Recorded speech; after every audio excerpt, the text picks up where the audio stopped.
the second-hand clothing sector in Europe, it is actually in a deep crisis. And using like different devices, we have discovered that our used clothes are being sent to be sorted and processed thousands of kilometers away.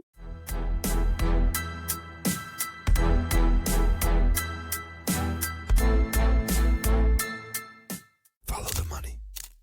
This is the podcast of the European investigative newsroom Follow the Money. I'm your host, 𝐅𝐨𝐥𝐥𝐨𝐰, and as always, I'm joined by Follow the Money reporter and my co-host Alexander Fanta in Vienna. Good morning, Alex. Good morning, Emma. In our last episode of the year, we're uncovering the hidden environmental and social impact of Europe's secondhand clothing trade.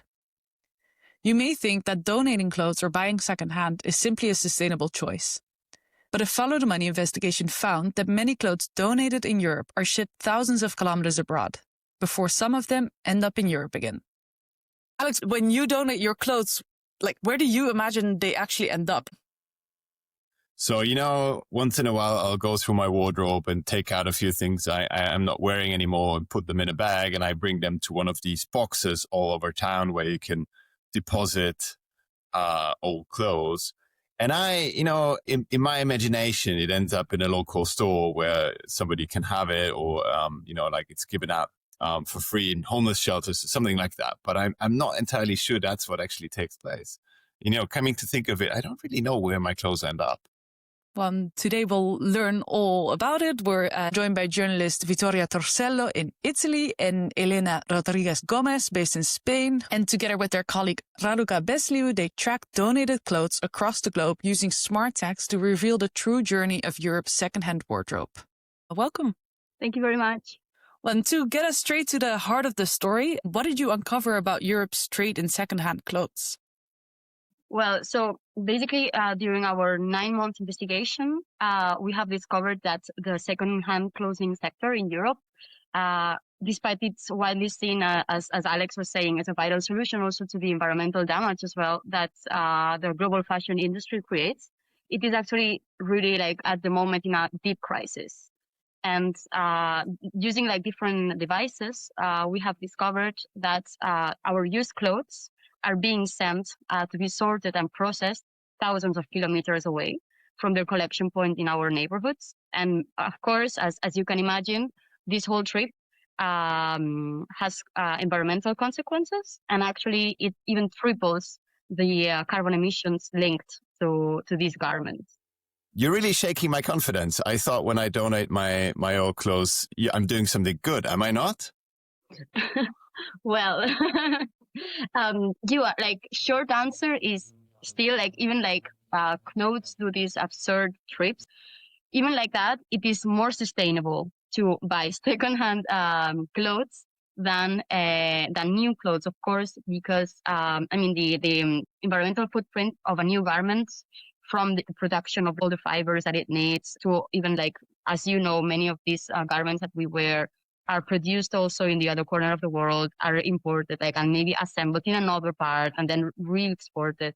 So basically, it is still more sustainable to reuse and get a secondhand garment than a new one. Our investigation does not intend to say, yeah, Alex, don't recycle, don't reuse, don't recycle, just we don't care anymore about this. No, basically, the intention is to sort of put on the spot this textile bottleneck that we have in Europe that is forcing all these sorters, which many of them are actually from the non-for-profit sector, and they are facilitating employment to vulnerable communities, to actually having to rely on these sort of textile hubs in these special economic zones that they don't pay taxes, that they have less regulation in terms of labor, in terms of environmental standards, because basically they are losing money. So essentially you're saying it's a good thing, but it should work in a better, more sustainable way. Yes. How did you go about doing this research? How did you come to the conclusions that you show in your article? So we used 28 small button-sized tags that ping nearby Android phones via Bluetooth to report their location. So when an Android device passes close to one of these tags, it updates the tax position on the owner's app, creating this way sort of a crowdsourced geolocation system. So what we did is we suited these 28 trackers to garments of different characteristics. After attaching them, we drop the clothes in clothing collection bins and drop-off points also belonging to major fashion chains, such as H&M, Inditex, in cities like Barcelona, Paris, Grenoble, Milan, Lecce, Naples, Cologne, Limburg, and Bucharest in Romania. And then, in collaboration with tech developers, Markus Lindemann and Klaus Hesseling, we monitored these signals through a dashboard. Afterwards, we cross-checked these locations with satellite imagery, and this way we could identify several zones where these garments were sorted and re-exported for reuse, recycling, and also reprocessing. And well, we had to analyze trade data from UN Comtrade portal and from commercial databases. And also our colleague Raluca, she obtained leaked customs documents from the Romanian authorities. And this actually allowed us to verify that some of these exported clothes to the UAE and Pakistan eventually return to Europe for resale. And I can imagine like being in the process of tracking these smart tags. Was it something that you like checked every day to see where your clothes were? Yeah. Yes, a little bit. Yeah. Let's say maybe we spent too much time on this investigation. If we count like the how hours. long was the whole process? Like was it a matter of months that you could follow the clothes for? Yeah. So we dropped them in June. Yeah. And we are still receiving signals from them. So they are still moving a little bit. Yeah. So yeah. Are you saying my secondhand jumper is traveling more than me, or? I'm afraid that might be the case. Yeah. And so after these many months of tracking the items, where did the donated clothes end up? So out of these 28, 12 so far have ended up in non-European Union countries. 4 of them actually in the Karachi export processing zone, which confirms this growing role of Pakistan in the European used textile trade. And 2 more were located in similar zones, but that are in the Emirates, close to Dubai. Then 2 also in India, in Mumbai and Delhi, and 2 in the north of Morocco, in Tangier. And finally, 1 in Tunisia and another in Serbia. And while the rest of the tags, the rest of the 16 tags, have mostly moved inside the European Union, but almost all of them towards the east. 3 of them in Romania, 2 in Bulgaria, and 1 in Hungary. And well, we also have still some that are in the local warehouses where they were first sent. So they go to these countries to then be sorted in those countries. Did I understand that correctly? Mm-hmm. So some of them are pre-sorted here, and others are not sorted at all. And this is also something that, let's say, it's in a sort of gray legal area, let's say, because in theory, they should be sorted before being exported, because then we make sure, right, that what we're exporting is actually something that is like able to be reused. This legal difference between what is textile waste, what is a reusable piece of clothing, this is a really like long legal discussion that is difficult to pinpoint. And then so the point of the sorting, once exported, should be like, okay, is this going to end up in a charity shop where I can buy it for €1, or is this going to end up in some vintage shop in Paris? Is it sort of like that idea? It depends on the quality. So basically, they are graded by quality, by also season. So if it's like winter, summer clothes. But most of them, like most of the ones that are sorted in these sort of special economic zones, go to like the global south usually, like so African countries, Asian countries, and the best of the best, to say it like that, is the things that sometimes are exported to the EU and to the US as well, actually. But when you mentioned that some of your trackers ended up in the UAE, that sort of surprises me, because this idea of like this, sorting clothes is not really what fits my idea of what the economic activity in the UAE. So what's UAE's interest in being involved in this? So they inside the UAE, basically like a Gruyere cheese. So it has like tons of different regulatory spaces inside this country that make it be like 70 jurisdictions inside one jurisdiction.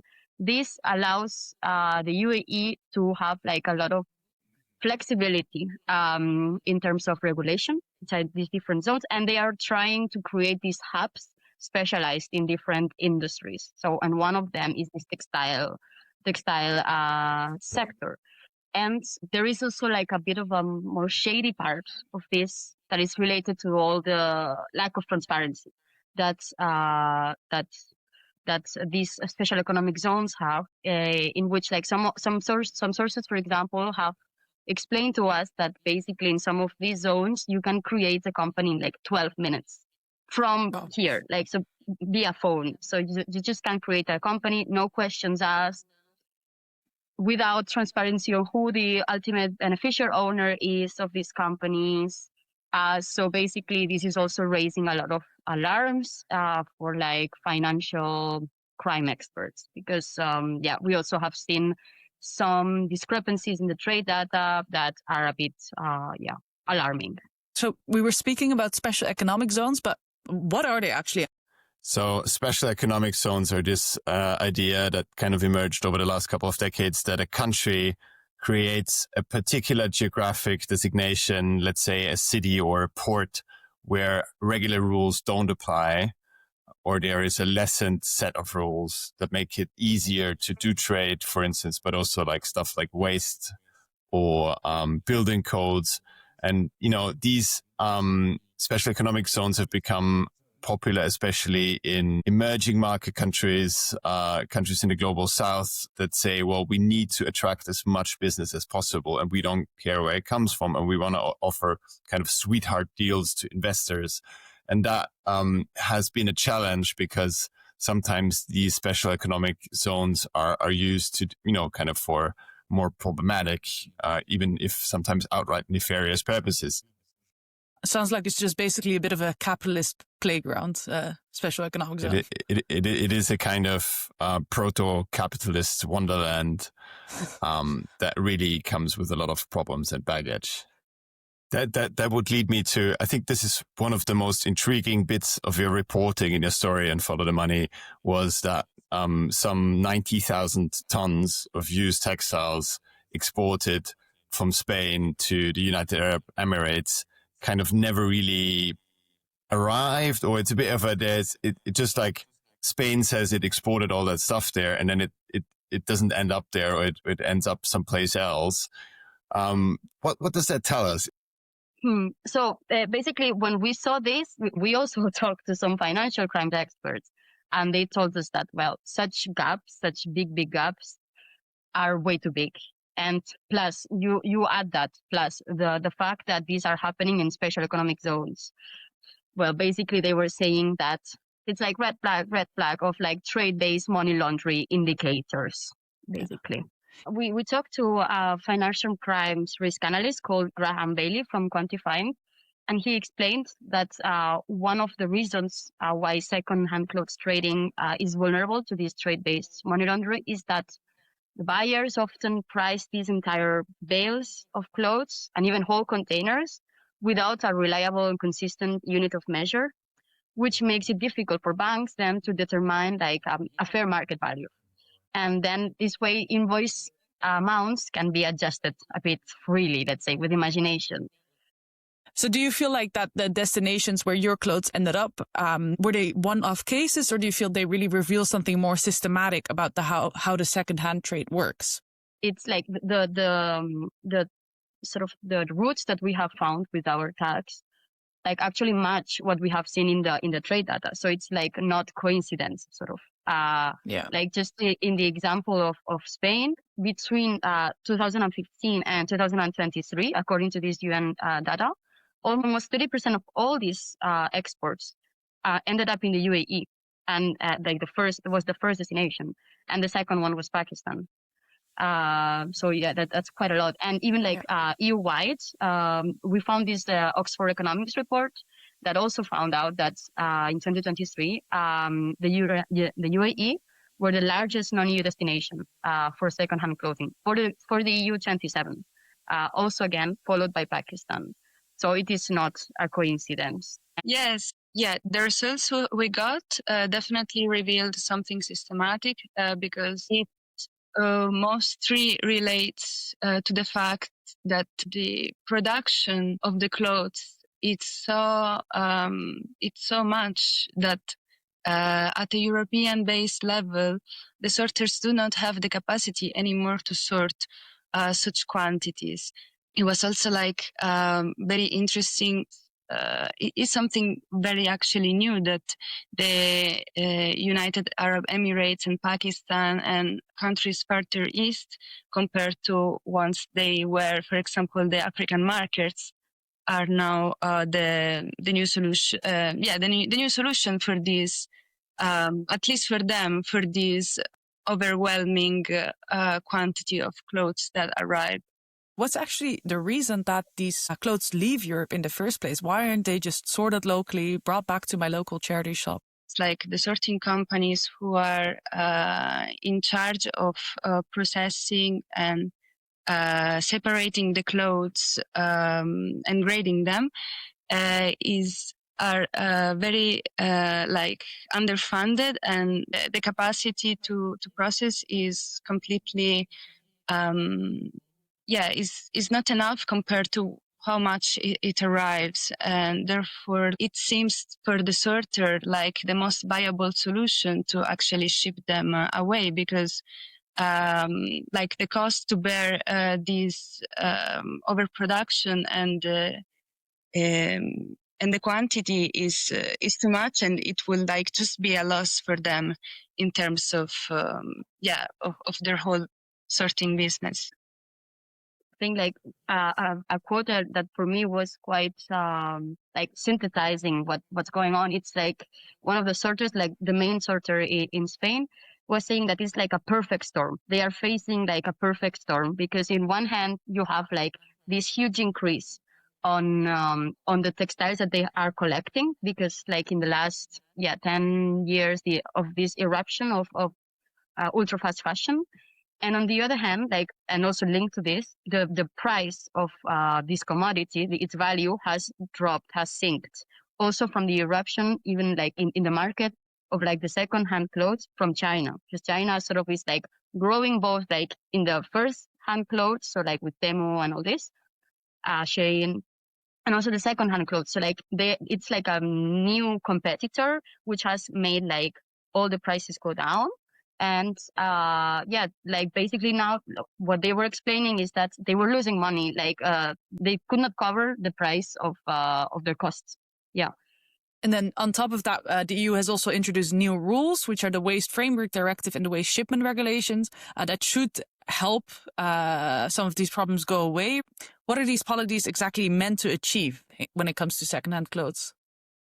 Yes, so the EU is trying to solve this lack of funding and lack of infrastructures that the sorters and the second-hand businesses are facing in the EU, with the main aim of shifting the financial responsibility and also organizational responsibility of the textile waste into the companies that place the garments in the market. So in this way, it's not the sorters who bear the cost anymore, but the main producers, so the fashion companies. If I have to put it simply, how an Italian sorter explained this to me is imagine producing a t-shirt, and the production cost is 10 euros, and of these 10 euros, 1 euro is invested into the infrastructure of this end of its life. No, so it gets properly collected, sorted, and recycled.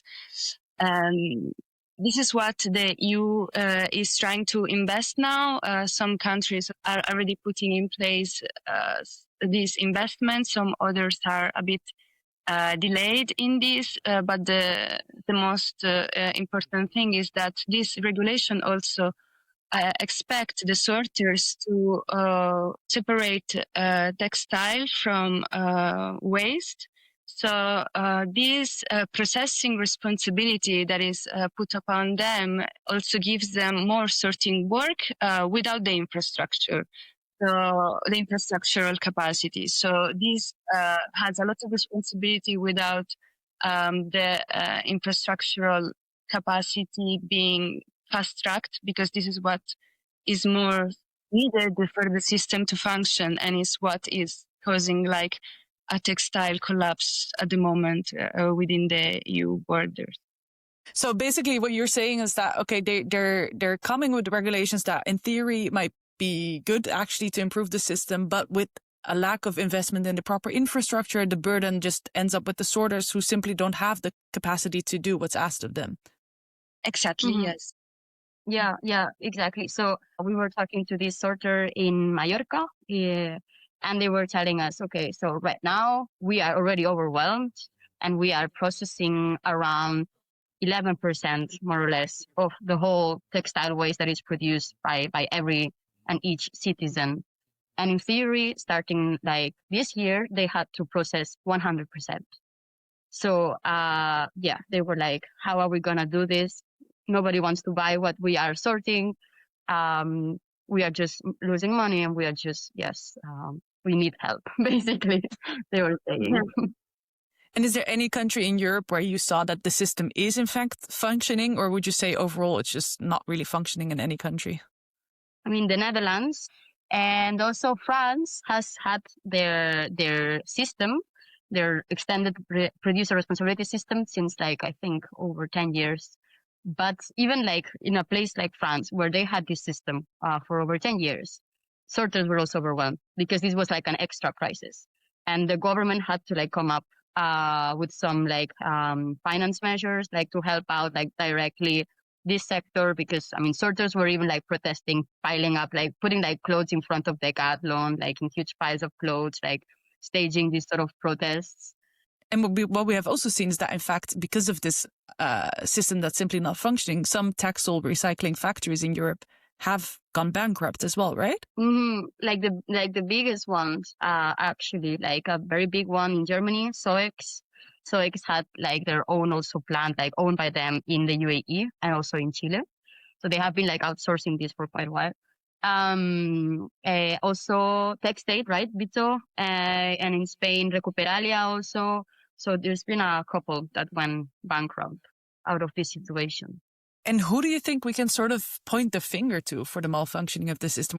So at the core, one of the main responsible at the core of this system are the fast fashion or like ultra fashion brands. Their business model is made of clothes that are made to be worn only a few times and then discarded. So this being discarded, or like this discarding mindset, is what is overflowing the textile cycle in this situation.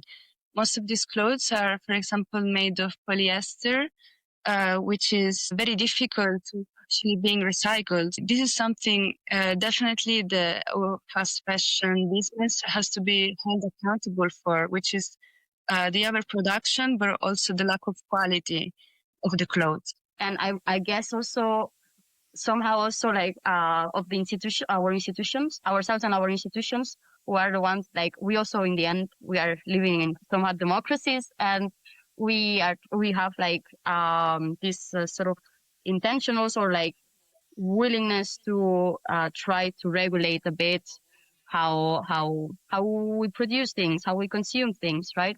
I think one of the most interesting elements of these new regulations is a term concept called eco-modulation, which intends to actually integrate these external costs, these negative external costs of like this cheap polluting fast fashion in the price. So like that's basically a non-sustainable piece of garment cannot be that cheap. So like this way we are not telling consumers, hey, you should spend like 6 times more money to buy this sustainable piece of cloth. Oh yeah, but I'm like, I'm in crisis as well.